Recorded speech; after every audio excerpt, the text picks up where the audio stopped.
પાટડી વાસુરાવાસ પાસે રહીશોની નરકાગાર પરિસ્થિતિ।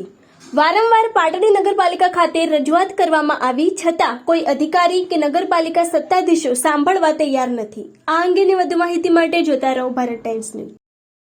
અમારા પાટડી નગરમાં વાસુદેવાસ વિસ્તાર આવેલો છે અને જ્યાં બનેલો રોડ તોડી, કારણ કે આગળ અમારા રબારી સમાજનો વિસ્તાર હતો, ત્યાં વરસાદી પાણી ભરાવાની ફરિયાદ હતી, એના કારણે બનેલો રોડ તૂટી ગયો। એક વિસ્તાર માટે થઈ અને બીજા વિસ્તારનો રોડ તૂટી ગયો એટલા માટે કારણ કે રબારી સમાજના વિસ્તારમાં પાણી ભરાતું હતું, પરંતુ હવે તો રબારી સમાજના વિસ્તારમાં પણ પાણી ભરાય છે। એટલે જે પ્રમાણે છેલ્લા 2 વર્ષથી વાસુદેવાસના વિસ્તારની દયનીય સ્થિતિ છે, એમને કોઈ સારો પ્રસંગ હોય તો પણ એમને ખૂબ મોટી હાલાકી વેઠવી પડે છે।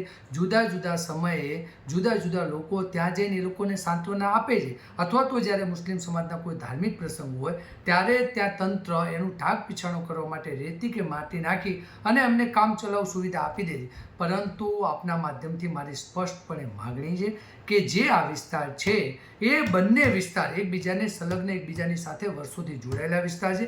એટલે જે પ્રમાણે રબારી સમાજના વિસ્તારમાં ઉભરાતી ગટરોની સમસ્યા છે અને જે પ્રમાણે વાસુદેવાસમાં રસ્તાની સમસ્યા છે, આ બંને સમસ્યાનું અગ્રમ ધોરણે એમને મહત્ત્વ આપવું જોઈએ અને ખાસ કરીને વાસુદેવાસના વિસ્તારમાં એ લોકોએ જે રહેણાંકમાં જે લોકો વસે છે એમના પ્રત્યે માનવતા રૂપી વર્તન બતાવીને પણ ત્યાં રોડ રસ્તાઓનું કામ કરવું જોઈએ। કારણ કે તમે ઘણા સમયથી અને આપ મીડિયાના મિત્રોએ પણ ત્યાં અવારનવાર મુલાકાત લીધી છે, એ લોકો જે રીતે પાટડીના નાગરિક જ ના હોય એ પ્રમાણે પાટડીના નગરપાલિકાના સત્તાધીશો દ્વારા એમની જોડે જે વર્તન કરવામાં આવે છે એ કોઈ પણ રીતે ચલાવી લેવાય એવું નથી।